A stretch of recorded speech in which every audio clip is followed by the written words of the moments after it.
So what goes up must come down, and realize that every wave, whatever cycle or wave or streak of training that you might have had that's just been amazing and awesome is going to end. And I promise you that. And every wave and momentum built up in training is going to have an end and destination point that's just going to fall off. You got to understand and realize that that's going to come, and you can't let that frustrate you or fight that to the death, where you're just going to delay the inevitable and you're going to hit a wall and you're going to end up feeling beat up and broken down. And likewise, very frustrated when you got to realize that, okay, that my only way out of this is stopping and building back up.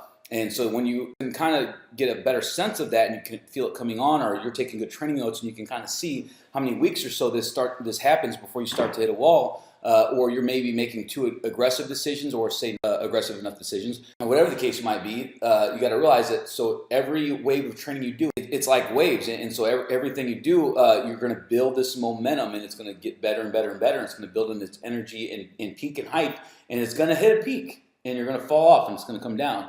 And you got to realize that, but the waves keep going and going, and you can either drown in this process, or you can continue to ride those waves and continue to ride them upwards in an incline-like fashion to get better and better and better. And so every time you go through these waves, you're going to be breaking things down and building it back up, breaking things down and building back up. Lots of mini waves inside of larger waves throughout the process of your career and your training age. They're all intended to get you to a more and more advanced level, but each one has its place and part in the process. Just like we have seasons every year. I mean, things grow and they die, and winter comes and it starts back over, and it's just a cyclical process. That's the same way training works. And you're not going to be able to ride this wave forever. And when it does fall off and this wave is over, you can't let that wave spoil you, because you were feeling good, you were feeling strong, the weights felt light, your body wasn't hurting, and things were great.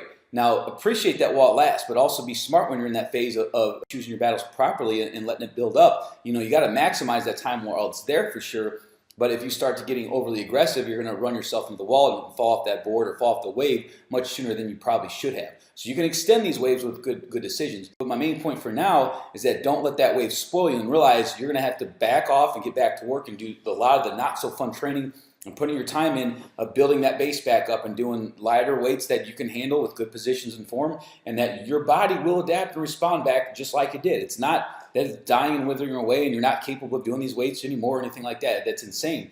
It is just your body is responding. It has to rebound, and you're going to build it back up, and you're going to even be better in the next wave if you play your cards right. And the quicker you can get back to proper action and intelligent, focused, hard work, you're going to get back to that point. But you got to realize it's going to go up and down. So don't let those peaks spoil you and make you think that everything's just going to be great forever moving forward. And it's just about understanding that when you're there, appreciating it, and how to get back there next time and how to make it even better. So your waves are going to come and go, and you're going to have periods of feeling like you're unstoppable and indestructible, but it's all going to stop, and you're going to feel like a withered up piece of crap. And you got to roll with both of them and learn how to be the best athlete or exerciser inside of each one of those waves, and know how to properly use it at that time, because there's always good hard work to be done. There's always something to be done, and that just might mean that it's more weight on the bar on some days, or other days it's working on technique and positions and timing. There's never a wasted day or workout or rep if you understand those aspects and the intent that you should have in each and every cycle.